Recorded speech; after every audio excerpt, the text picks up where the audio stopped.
Hi students, 10th അത്യാവശ്യം നല്ല മാർക്കൊക്കെ ഉണ്ട് മക്കൾക്ക്.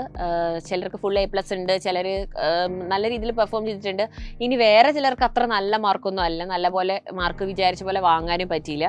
അപ്പോൾ ഇനി അങ്ങോട്ട് എന്ത് ചെയ്യണം, ഏത് ഗ്രൂപ്പ് എടുത്ത് പഠിക്കണം, എങ്ങനെ പഠിക്കണം എന്നൊക്കെയുള്ള ഒരു കൺഫ്യൂഷനിലായിരിക്കും നിങ്ങൾ. മിക്കവരും ഇപ്പം തന്നെ തീരുമാനിച്ചിട്ടുണ്ടാവും സയൻസ് ആണ് എടുക്കുന്നത് അല്ലേ, അഡ്മിഷനൊക്കെ നോക്കിയിട്ടുണ്ടാകും. വേറെ ചിലർ വേറെ ചില ഫീൽഡുകളിലേക്കൊക്കെ പോകാൻ തീരുമാനിച്ചിട്ടുണ്ടാവും. അപ്പോൾ സയൻസ് എടുക്കുന്നവരോട് എല്ലാവരും പറയുന്ന ഒരു കാര്യമാണ്, സയൻസ് ഒക്കെ നല്ല ടഫാണ് കേട്ടോ, നിനക്ക് 10th വലിയ ബേസ് ഒന്നും ഇല്ലല്ലോ, അപ്പോൾ പിന്നെ ഇനി 11th 12th നീ എങ്ങനെ പഠിക്കും? അപ്പോൾ സയൻസ് ഒക്കെ പഠിച്ചിട്ട് ഇനി ഡോക്ടർ എഞ്ചിനീയറോ ആവാനേ പറ്റുള്ളൂ. അതൊക്കെ ജസ്റ്റ് അങ്ങനെ കിട്ടൂല. കാരണം അതിന് വേണ്ടിയിട്ട് നിങ്ങൾ നീറ്റ് JEE എക്സാമുകളൊക്കെ ക്ലിയർ ചെയ്യണം. അപ്പോൾ നീറ്റ് എക്സാം ഒക്കെ നല്ല കോമ്പറ്റീഷനുള്ള എക്സാമാണ്. അതൊക്കെ നിങ്ങളെ കൊണ്ട് പറ്റുമോ, നിന്നെ കൊണ്ട് പറ്റുമോ? കാരണം വേറെ ഫീൽഡുകളിലേക്കൊക്കെ പോകാനുള്ള സ്കോപ്പൊക്കെ കുറവാണ് എന്നൊക്കെ പറഞ്ഞ് നിങ്ങളവിടെ ഒരുപാട് കാര്യങ്ങൾ പറഞ്ഞു തരുന്നുണ്ടാവും. അപ്പോൾ മക്കൾ ഭയങ്കര കൺഫ്യൂഷനിലായിരിക്കും. ഒന്നാമത് നിങ്ങൾക്ക് ഇങ്ങനെയുള്ള തീരുമാനങ്ങളൊന്നും എടുക്കാനുള്ള ഒരു സമയം ആയിട്ടില്ല. പിന്നെ നിങ്ങൾക്ക് തന്നെ ലൈഫിൽ എന്താണ് വേണ്ടത്, നിങ്ങൾക്ക് എന്താണ് ആവേണ്ടതെന്നൊന്നും നിങ്ങൾക്കൊന്നും എന്താ പറയുക, അങ്ങനെ ഒരു ഗോളൊന്നും എടുക്കാനുള്ളൊരു സ്റ്റേജിൽ നിങ്ങളായിട്ടില്ല. മക്കൾക്കിപ്പോൾ ഒരുപാട് കൺഫ്യൂഷൻ ഉണ്ടാവും അല്ലേ.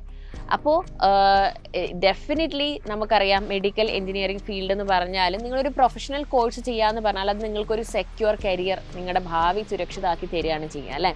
അപ്പോൾ നമുക്ക് ലോകത്ത് എവിടെ പോയാലും നിങ്ങളുടെ ആ പ്രൊഫഷണൽ ഡിഗ്രി നിങ്ങളെ നല്ലൊരു ജോബിലേക്ക്, നല്ലൊരു കരിയറിലേക്ക് എത്തിക്കാൻ വേണ്ടിയിട്ട് നിങ്ങളെ ഹെൽപ്പ് ചെയ്യും.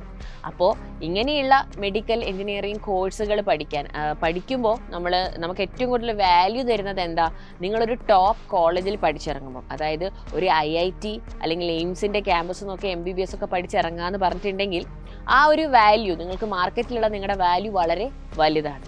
അപ്പോൾ നമ്മൾ എന്ത് ചെയ്യണം, നമ്മൾ എന്താണെങ്കിലും നമ്മൾ സയൻസ് എടുത്ത് പഠിക്കാൻ തീരുമാനിച്ചു, അപ്പോൾ നമുക്ക് മെഡിക്കൽ എഞ്ചിനീയറിംഗ് ഫീൽഡിലേക്ക് ഒന്ന് ട്രൈ ചെയ്ത് നോക്കാം അല്ലേ. അതിനുവേണ്ടി നമ്മൾ നീറ്റ് JEE എക്സാമുകൾ എഴുതും. കിട്ടുകയാണെങ്കിൽ, അത് ക്ലിയർ ചെയ്യുകയാണെങ്കിൽ നമ്മൾക്ക് എയിംസിലും IIT ഒക്കെ എത്തിപ്പെട്ടൂടെ, നമ്മുടെ ഫ്യൂച്ചർ ഫുൾ സെക്യൂറായി.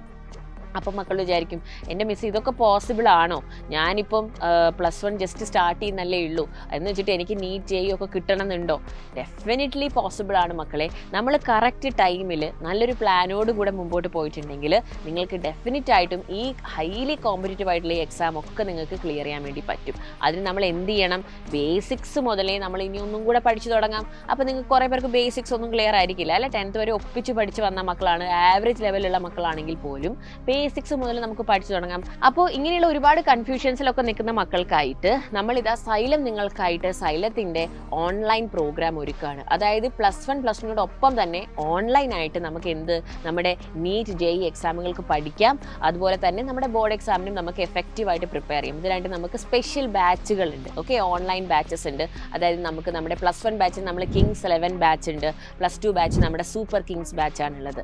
അപ്പോൾ 10th കഴിഞ്ഞ് +1ലേക്ക് കയറുന്ന മക്കൾ നമ്മുടെ Kings 11 ബാച്ചിൽ ഓൺലൈനായിട്ട് പഠിച്ച് നിങ്ങൾക്ക് ഈ എക്സാമുകൾക്ക് പ്രിപ്പയർ ചെയ്യാം. അപ്പോൾ ഇനിയും കൺഫ്യൂഷൻ ഉള്ളവർക്ക്, എന്നെക്കൊണ്ട് ഇതൊക്കെ പറ്റുമോ മിസ് ചെയ്യാതെ എങ്ങനെ ഞാൻ ഓൺലൈനും പിന്നെ സ്കൂളും എല്ലാം കൂടി മാനേജ് ചെയ്യുന്നുള്ള മക്കൾക്ക് നിങ്ങളുടെ എല്ലാ സംശയങ്ങൾക്കുള്ള ആൻസർ ആയിട്ട് നമ്മുടെ എക്സ്പേർട്സ് തന്നെ വന്ന് നിങ്ങളോട് സംസാരിക്കുകയാണ് നമ്മുടെ വെബിനാറിലൂടെ. നമ്മളൊരു ഫ്രീ വെബിനാർ നടത്തുന്നുണ്ട് ഓൺലൈൻ. അപ്പോൾ അത് നടക്കാൻ പോകുന്നത് മെയ് 26-ാം തീയതി വൈകിട്ട് 8 മണിക്കാണ്. അതിലെല്ലാ മക്കൾക്കും പങ്കെടുക്കാം, കാരണം ഫ്രീ ആണ്. അത് രജിസ്റ്റർ ചെയ്യാനുള്ള ലിങ്ക് ഈ വീഡിയോയുടെ താഴെ ഉണ്ടാകും. ആ ലിങ്ക് എടുത്ത് എല്ലാവരും രജിസ്റ്റർ ചെയ്യുക. മെയ് 26-ാം തീയതി വൈകിട്ട് 8 മണിക്ക്, ഞായറാഴ്ചയാണ്, മക്കളൊക്കെ ഫ്രീ ആയിട്ടുള്ള ദിവസമായിരിക്കും. അപ്പോൾ മക്കളും പാരൻസും ഒക്കെ ഇതിൽ പങ്കെടുക്കുക. നിങ്ങൾക്കുള്ള എല്ലാ ഡൗട്ട്സും നിങ്ങൾക്ക് അവിടെ ചോദിക്കാവുന്നതാണ്.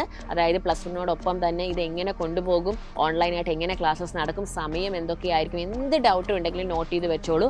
വെബിനാറിൽ നിങ്ങൾക്ക് ചോദിക്കാവുന്നതാണ് കേട്ടോ. അപ്പോൾ ആരും മറക്കണ്ട, ഈ വെബിനാർ എല്ലാവരും അറ്റൻഡ് ചെയ്യുക. ഈ അവസരം മിസ്സാക്കാതിരിക്കുക.